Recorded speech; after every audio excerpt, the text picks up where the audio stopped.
Olá pessoal do primeiro ano, tudo bem? Bom, nossa aula de hoje é a continuação da aula passada sobre conceitos ecológicos, mas hoje nós vamos falar um pouquinho mais sobre cadeias e teias alimentares e a importância delas para a sustentação de um ecossistema, ok? Bom, vamos lá. As relações, né, alimentares de um ecossistema, elas podem ser chamadas de cadeia alimentar quando ela tem uma sequência linear. Então, assim, desde o ensino fundamental, vocês aprendem sobre cadeia alimentar, vocês sabem visualizar uma cadeia alimentar e falar que é uma cadeia alimentar, e normalmente ela é representada por setas de uma forma linear. Então, tem uma plantinha, não é? Aí tem normalmente um animal que se alimenta daquela planta, um outro animal que se alimenta daquele animal. Então, essa representação nós chamamos de cadeia alimentar. E isso representa as relações alimentares dentro de um ecossistema. E cada espécie vai ocupar um nível trófico, que nós vamos entender depois o que é esse nível trófico, porque tem a ver, está relacionado com a energia nesse sistema aí. Bom, exemplo aí de uma cadeia alimentar. Nós temos 5 níveis tróficos. O primeiro nível trófico é o produtor. O segundo seria o consumidor primário. O terceiro, o consumidor secundário. O consumidor terciário e o consumidor quaternário aí no nível trófico 5. E nós vamos ter os decompositores. Lembrando que a seta de uma cadeia alimentar, ela sempre vai do alimento para o alimentado. Então, ali os decompositores, ele está se alimentando teoricamente, né, decompondo todos os níveis tróficos que nós estamos visualizando aí. Então, lembre-se sempre, seta vai do alimento para o alimentado. Então, quem são os produtores? Esse nível trófico, ele representa principalmente, né, faz parte deles os organismos autótrofos, tá? Então, autótrofos são aqueles organismos que fazem fotossíntese, que produzem os seus alimentos. Então, a gente pode incluir aí vegetais, algas, cianobactérias e algumas bactérias quimiosintetizantes também. Então, coloquei uma imagem aí para vocês de algas bentônicas, né, que vivem fixas no fundo do mar, são produtores, e o fitoplâncton, que é levado pela corrente aquática. O fitoplâncton, nós vamos ver depois, são micro-organismos que fazem fotossíntese. O consumidor. Quem é o consumidor? Né, são organismos heterótrofos, aqueles que não produzem o seu alimento e que se alimenta de um produtor ou de um outro consumidor. Se ele se alimentar de outro consumidor, ele vai ser um consumidor primário quando ele se alimenta de um produtor. Um consumidor que se alimenta de outro consumidor é um consumidor secundário e vai aumentando esse nível trófico conforme ele vai se alimentando de outros consumidores. Então, isso acrescenta, né, coloca aí uma ordem crescente de consumidor. Detritívoro. Quem são os detritívoros? São aqueles consumidores que vão se alimentar de restos, tá, orgânicos, como folha, galho, pele de outros animais, restos alimentares e até excremento. Então, aí, exemplos de organismos detritívoros. Eu tenho urubu, né, abutres, eu tenho camarões e também minhocas, como exemplo. E eu tenho o decompositor. Gente, o decompositor, ele é chave numa cadeia alimentar. A gente vai entender depois por quê. Então, são considerados decompositores algumas bactérias e fungos, e eles transformam a matéria orgânica numa matéria inorgânica, e ele deixa essa matéria inorgânica livre no ambiente para que ela possa ser aproveitada. Tá? Eles realizam fermentação e respiração aeróbica. Através desses processos, eles transformam algumas moléculas. Alguns cientistas consideram os decompositores, né, parte do grupo dos detritívoros também, porque eles acabam se alimentando dessa matéria orgânica. Eles decompõem essa matéria orgânica. Bom, exemplo aí então de uma cadeia alimentar. Lembra, né? Alimento para o alimentado. Então, eu tenho ali um consumidor primário que se alimentou de uma grama, um rato que se alimentou de uma grama, uma cobra que se alimentou de um rato, uma ave que se alimentou dessa cobra e um lobinho-guará que se alimentou dessa ave. E todos eles, quando morrerem, serão decompostos aí por um grupo de fungos e bactérias. Então aí a seta está saindo dos outros organismos e indo em direção aos decompositores. Eu tenho aí para vocês a representação de uma cadeia alimentar aquática. Na cadeia alimentar aquática eu tenho o plâncton. Quem são os plânctons? São esses organismos, na verdade micro-organismos, nós não conseguimos enxergar. E se eles realizam fotossíntese, nós damos o nome de fitoplâncton. Então são produtores, né? Eles fazem fotossíntese. E zooplâncton são organismos ou micro-organismos que são heterótrofos. Então eles já são aí, nesse caso, consumidores. No caso, o zooplâncton, ele vai se alimentar do fitoplâncton e por isso que o plâncton, seja ele fitoplâncton ou zooplâncton, é essencial na cadeia alimentar aquática, porque é a base dessa cadeia alimentar. Bom, em relação às teias alimentares, a teia alimentar ela é uma representação mais realista do que vai acontecer dessas interações no ecossistema. Por quê? A cadeia alimentar ela é representada de forma contínua, ela é linear, é um que se alimenta do outro, que se alimenta do outro. A teia não. A teia ela conecta vários organismos ao mesmo tempo, então te dá essa noção real de como aquele organismo participa de toda essa interação. Lembra quando eu falei semana passada sobre nicho? Então, quando você vê como um organismo entra numa teia alimentar, você consegue perceber qual é o nicho desse organismo. Então, às vezes ele pode ter mais de um nível trófico, como está representado aqui, ok? Então, assim, eu tenho aí eu tenho um produtor, né? E vou ter 3 tipos de consumidores primários. E o consumidor secundário, ele pode se alimentar aí de 2 desses consumidores. E o consumidor terciário, que é a serpente, ela pode ser terciário se ela se alimentar da rã, mas ela pode ser secundário se ela se alimentar ali do rato. Então, assim, você pode ver que um consumidor ele pode ser terciário ou secundário. E por isso que se chama teia, porque quanto mais cresce, vai emaranhando essas setas e dá a sensação de que realmente é uma teia. Bom, em relação agora ao ciclo dessa matéria. Uma coisa a gente tem que ter bem clara, todos os seres vivos, eles necessitam de matéria, que são os átomos, né, e energia. Mas, professora, para que nós necessitamos de energia? Primeiro, para manutenção do nosso metabolismo celular, né, das nossas funções vitais.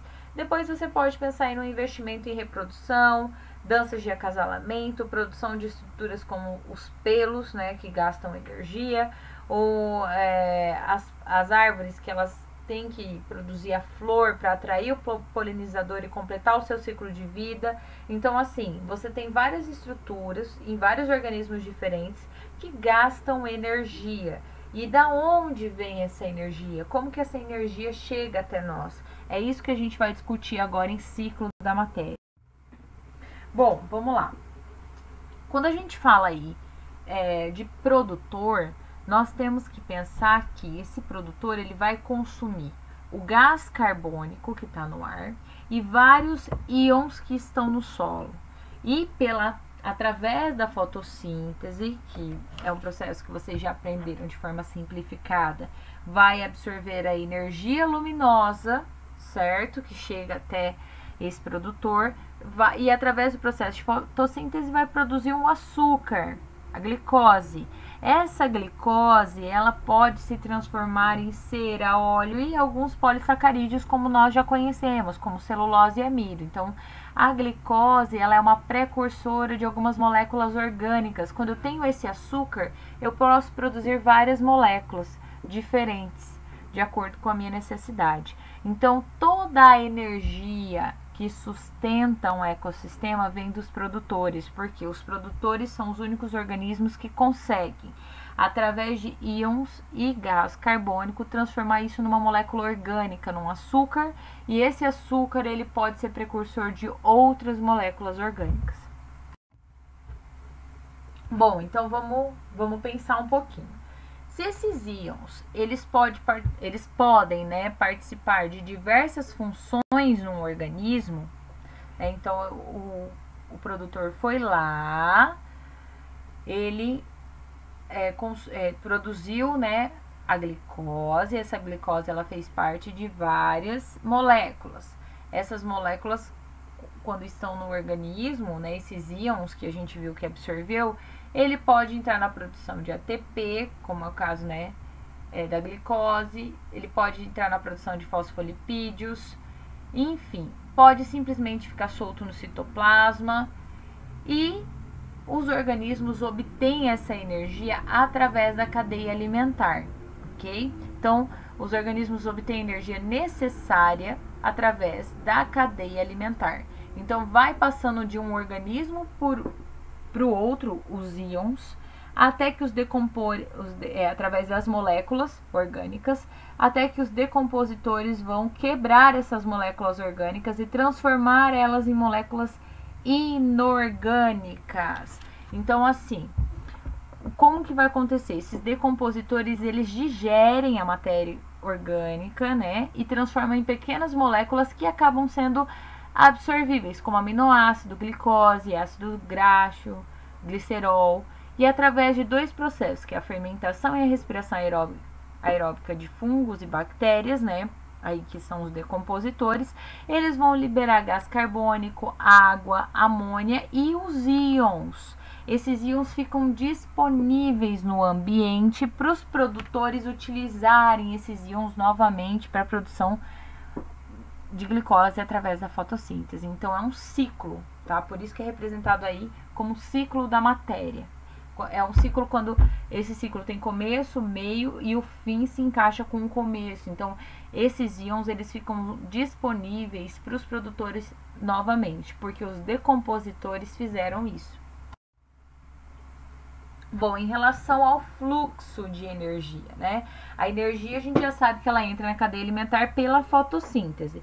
Essa fotossíntese, ela utiliza, como que ela produz a glicose? Ela utiliza a energia luminosa, isso a gente já sabe, e produz a glicose. A glicose vai servir para a produção de substâncias orgânicas. Então, a gente pode concluir que a fotossíntese é um processo que transforma a energia luminosa em energia química. E essa energia química é armazenada na glicose. Lembrando que os carbonos da molécula de glicose têm grande quantidade de energia. E é por isso que a gente utiliza essa molécula lá na respiração celular para extrair essa energia química armazenada nessa molécula. Então, quem faz tudo isso na verdade, são os produtores. Os produtores, eles conseguem pegar essa energia luminosa e passar para uma molécula. E essa molécula é a glicose. Bom, então, os produtores, eles vão utilizar essa energia luminosa para produzir ATP, né, através da glicose, que eles transformaram em glicose. Eles utilizam parte dessa glicose para produzir ATP e a outra parte para o seu crescimento corporal, o crescimento do organismo mesmo. Então, as partes do produtor, ele tem energia armazenada, correto? Uma parte dessa energia está armazenada na própria estrutura do produtor aí. Né? Essa energia química, ela vai seguir para os consumidores primários. Então, eu tenho aí uma lagarta representada para vocês, ela está se alimentando aí de uma folha, ela está consumindo essa energia que foi utilizada para produzir parte do corpo dessa planta, certo? E vai passar, então, para essa lagarta. Só que outra parte dessa energia vai acabar voltando para o ambiente através das fezes, não vai ser absorvida. Então, nós não absorvemos 100% da energia. Esse fluxo de energia, ele não é absorvido na sua totalidade. A energia, ela é perdida no meio do caminho. Primeiramente, através das fezes. Depois, o alimento aí, né, passa para o consumidor primário e é utilizado, né, é transformado em glicose ou moléculas que entram aí para a produção de ATP.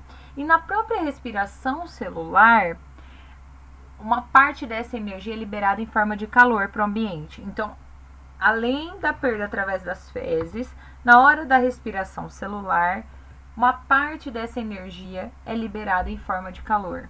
Então, você perde energia em forma de calor, ok? E não é uma parte pequena, tá, pessoal? É uma grande parte que é perdida. Bom, e uma pequena parte dessa energia acaba sendo, né, utilizada na produção de moléculas ricas em energia química, que fazem parte do corpo. Então, por exemplo, proteína, gordura, ácidos nucleicos são produzidos a partir dessa energia e fica armazenada no nosso corpo. Então, para uma criança crescer, ela tem que se alimentar. E ela só cresce, só tem esse crescimento do organismo porque ela utiliza a energia para fazer proteína, gordura, ácido nucleico para crescer em estatura mesmo. Então, quando a gente consome energia, uma parte é liberada pelas fezes, a outra parte a gente utiliza para a produção de energia, só que é liberada também uma grande quantidade em forma de calor, e a outra parte a gente utiliza para produzir estruturas do nosso próprio corpo. Então, aí eu tenho, né, representação. Os produtores, através da energia luminosa, vão produzir a glicose, os herbívoros vão consumir essa energia dos produtores, certo? E os carnívoros vão consumir essa energia dos herbívoros. Durante todo esse ciclo aí de energia, esse fluxo de energia, nós perdemos uma parte dessa energia em forma de calor.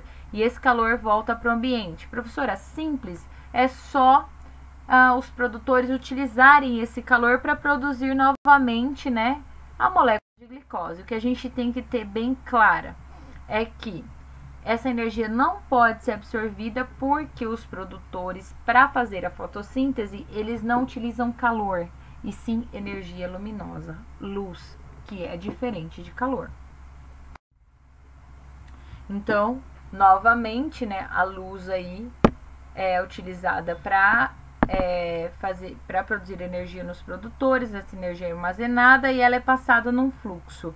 E durante todo esse fluxo há, né, a liberação de energia em forma de calor, a perda de energia para o ambiente em forma de calor. E a produção, é claro, de um pouco de matéria orgânica com a energia que estava na planta. E assim sucessivamente para os próximos consumidores, seja secundário, terciário, quaternário, enfim. Bom, a gente pode concluir com a aula de hoje que a energia ela vai limitar as cadeias alimentares. Todos os níveis tróficos eles vão depender dos produtores. Por quê? Porque depois que chega lá no topo, né, que a gente chama de grande predador da cadeia alimentar, quando ele vier a morrer no ambiente, nós vamos ter os decompositores que vão decompor essa matéria e deixar vários íons para o ambiente, para os produtores consumir esses íons, essas moléculas, e produzir a glicose. Só que para esse fluxo continuar, a gente precisa dos produtores. Então, a fotossíntese é um processo estritamente importante para a sustentação de teias alimentares e, assim, ecossistemas. Ok, pessoal? Bom, a aula de hoje era isso. Espero que vocês tenham gostado. Aí tá o meu e-mail para vocês e qualquer dúvida podem entrar em contato. Um beijão e até semana que vem.